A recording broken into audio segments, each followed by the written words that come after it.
Assim como eu, se você também está passando por um processo de diagnóstico de autismo, ou conheça alguém que também esteja passando por esse processo, continua nesse vídeo que eu vou te contar a minha experiência com o TEA. Eu me chamo Larissa Andrade, sou nail designer e estou nesse processo do autismo com o meu filho há mais ou menos 3 anos. Hoje o Heitor ele tá com quase 6 anos, vai completar 6 anos em janeiro, nós estamos em setembro, e a gente descobriu o autismo nele em 2022, em março. O meu parto foi muito tranquilo, não tive nenhuma complicação. E para falar bem a verdade, eu nunca tive algo complexo na minha vida, alguma dificuldade em si. Então essa foi a primeira dificuldade que eu enfrentei. O caminhar dele, engatinhar, sentar foi muito dentro do quadro esperado, né? E lembrando que eu não sou nenhuma profissional, então tudo que eu falar aqui foram coisas que eu vivi, foi a minha experiência como mãe. Então, se vocês têm alguma dúvida, vocês procurem alguém especializado para ajudar vocês nessa questão, porque eu sei que tem muitas mãezinhas, muitas famílias que estão passando também por esse processo, e quanto mais informação a gente tiver, mais buscar essa informação, melhor para eles. O que a gente percebeu que estava de errado? Com 11 meses ele começou a falar, mamãe e papai, e aí a gente percebeu que ele, em vez de progredir, ele estava regredindo. Então esse foi o primeiro ponto. Muitas vezes a gente chamava ele não olhava, e a gente pensava, meu, tá com preguiça ou tá ignorando, e na verdade não. Depois que a gente soube, né, do diagnóstico, a gente começou a perceber certas coisas. O que ele fazia após esse período, né? Ele balançava bastante as mãozinhas, que é o flapping que a gente chama. Digamos, ele tava com um objeto. Ele pegava esse objeto, ele ficava fazendo assim pro ladinho e só o olho acompanhava. Então isso é um sinal também. Às vezes ele caminhava nas pontinhas dos pés, que eu lembro assim, ele batia um pouco a cabeça também quando ele era bem pequeno. Agora a única coisa é essa questão da socialização que eu percebo bastante, né? Esse conversar com a gente, mas de resto, na questão da fala, assim, ele tá falando muito, fala tudo. Depois de... ele tava com uns 2 anos, a gente foi pela escola, a escola encaminhou a gente pro posto de saúde, para conversar com a fono.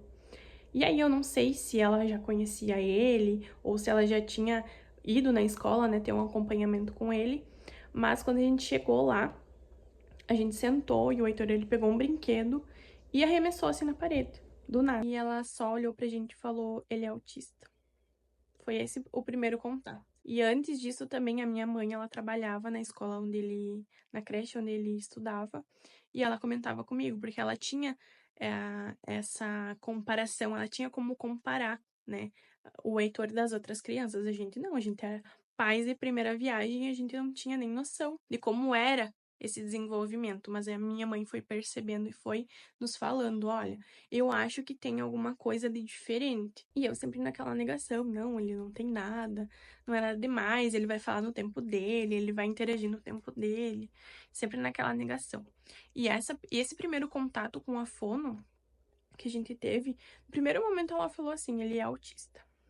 E aí eu lembro que eu entrei numa caixa, assim, eu fui para outra dimensão, porque eu não queria, de certa forma, enxergar aquilo e aceitar. Eu digo que no primeiro momento eu tive essa fase da negação. Cheguei em casa que eu tava conversando com o pai dele, a gente falou, não, né, não é a primeira pessoa que fala isso pra gente, então vamos buscar uma segunda opinião.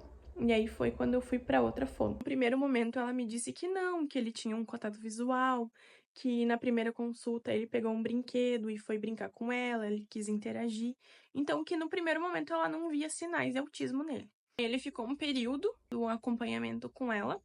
Em um certo momento ela chegou para nós e falou assim, pai, agora é o momento de vocês irem e consultarem com o neuro, que eu vejo alguns traços nele. E a gente foi, levou todo o parecer que a gente tinha da escola, a gente tinha dela, e a gente chegou no neuro e ele, na primeira consulta, ele nos falou que ele era autista. Já esperava isso, né, porque a gente via alguns sinais depois desse certo período, e esse certo período que a gente passou com a fono, eu acredito que foi muito bom, porque foi um período de aceitação.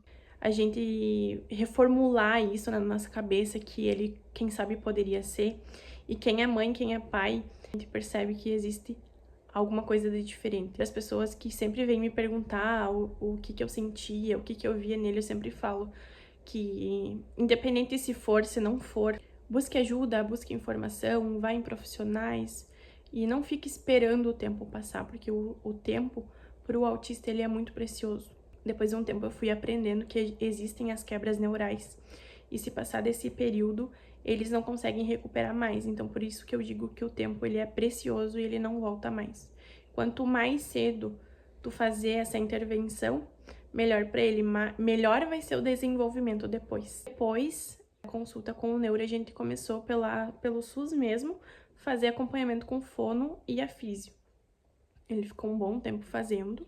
Depois ele já deu alta da físio e depois de muito tempo, de muito perrengue com o plano de saúde, eu consegui fazer para ele. E aí agora ele tá fazendo TO, que é terapeuta ocupacional. Ele tá fazendo fono também, psicólogo e psicopedagoga. As duas psicos são pelo SUS e o TO e a fono a gente faz pelo plano de saúde. Mas assim, eu posso dizer que não foi fácil, né? No começo a gente entra nessa questão da negação, a gente idealiza muito, né, a nossa vida, a nossa gestação, a nossa formação da nossa família, os nossos filhos, e a gente quer que saia tudo perfeitamente, né? A gente jamais quer que o nosso filho sofra, ou quando a gente descobre o diagnóstico, a gente pensa muito lá na frente, né? Como que vai ser a partir de agora?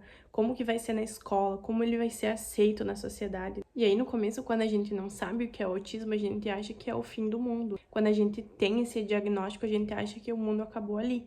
Mas eu sempre digo que o diagnóstico, ele te dá um norte. Ele não é o fim. Ele te dá um norte para qual caminho tu seguir. Porque, assim, seguindo tudo que tu precisa, né? Seguindo todas as terapias, eles têm o potencial, assim, gigantesco de desenvolver e de serem iguais a uma pessoa típica. Eu sei que se você tá passando por isso, ou se você conhece alguém que também está passando por isso, que não é fácil. A gente, de certa forma, a gente vive esse luto e a gente deve viver esse luto para se reerguer e seguir por eles. Precisa estar muito bem, a gente precisa anular muitas vezes o nosso sentimento para correr atrás das coisas para eles, né? Não é pela gente, é por eles. Não é fácil, mas a gente, com certeza, vale muito a pena tudo que a gente faz, tudo que a gente corre e briga e luta por eles. Nesse período também, eu trabalhava em CLT, trabalhava em comércio, e eu fiquei mais ou menos uns 2 anos trabalhando. O Heitor era super pequeno quando eu comecei, e essa questão de cumprir horários era algo que foi bem complicado depois do diagnóstico, né? Eu precisava praticamente todos os dias estar nessa função com ele, levar em consulta, levar em terapia. Eu sempre precisava estar em negativo, sempre estava em negativo na loja. Foram coisas que foram me pesando bastante. Precisava desse tempo com ele, porque a gente sabe, eu sou mãe, eu quero sempre estar presente na vida dele. Eu quero levar, eu quero. Parece que a gente tem Parece não, a gente tem essa responsabilidade que é só nossa. Essa questão de precisar me ausentar muito no trabalho me fez enxergar a vida de uma forma diferente. Depois do autismo, a gente tem essa visão diferente.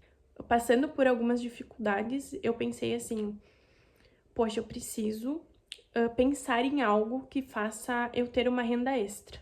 E eu pensei, meu Deus, eu não tenho super habilidades, eu não sei tocar violão, eu não sei fazer um crochê, eu não sei fazer nada. Eu tinha super habilidades, né? Eu não sabia fazer algo além do que eu fazia. Pensando bem, ele me disse, e unha? O que tu acha de fazer unha? Pensei, meu, mas eu nunca fiz unha de ninguém. Eu fazia as minhas, era algo que eu sempre gostei muito de fazer. Toda semana eu tava fazendo as minhas unhas, mas eu pensava assim, meu, ser manicure.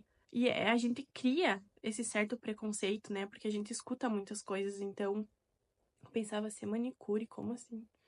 E na minha cabeça eu precisava ter muitas clientes pra mim ter um salário bom. Mas aí hoje, pensando, trabalhando no comércio, eu ganhava com quebra de caixa e o salário maternidade ali que tinha, eu ganhava R$ 1.700. Então, a gente é muito ingênua quando a gente pensa na questão de valores, porque a gente não bota no papel quanto tu tá ganhando no teu dia. E hoje eu vejo, assim, que eu não precisava de muitos clientes pra ganhar o que eu tava ganhando lá. Quando eu pensei em unha, eu chamei essa menina que dava curso de alongamento na minha cidade na época, e eu lembro que eu demorei muito tempo pra mim tomar essa decisão. E eu lembro que foi por ela que eu tive a iniciativa de começar, porque ela me chamou umas 2 vezes pra vamos lá, me incentivando a mim fazer o curso. E foi aí que eu tomei essa decisão. Foi a melhor decisão que eu já tomei na minha vida, porque eu comecei no mundo das unhas com um extra, né? Eu trabalhava na loja e trabalhava no comércio e depois desse meu horário de expediente eu realizava a minha renda extra, né? Atendia uma cliente, às vezes duas, então praticamente todos os dias eu conseguia ter pelo menos uma. Ou às vezes não tinha uma, mas daí no outro dia tinha duas que já compensava. E aí eu fui percebendo que trabalhando pouco eu já conseguia tirar mais e o valor que eu trabalhava no comércio. A minha história com a esmaltação em gel, com o mundo das unhas, ele começou através de uma dificuldade que eu tive lá no começo.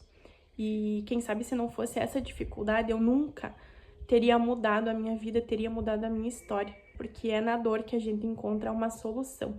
Quando a gente vê que o sapato tá apertando, a gente precisa tirar. Você não fica com ele, então eu sempre digo que eu não passei por dificuldades na minha vida e foi através do autismo que eu resolvi, e da maternidade também, que eu resolvi mudar a minha vida, né? Ter mais qualidade de vida, mais flexibilidade de horário.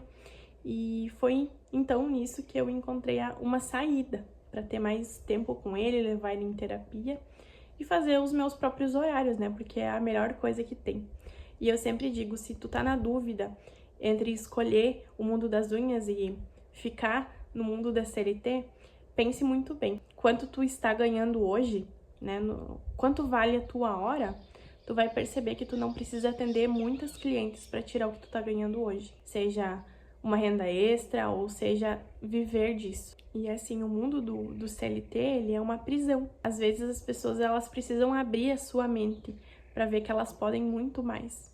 E o mundo das unhas, ele me proporcionou isso. Estar com o filho, levar em terapias, estar com ele em casa de manhã, que a gente fica de manhã, ele vai para a escola de tarde, e também atender as minhas clientes, ter um mundo fora de maternidade, de dona de casa, de ser mulher, também ter a minha rotina e também ter o meu próprio salário.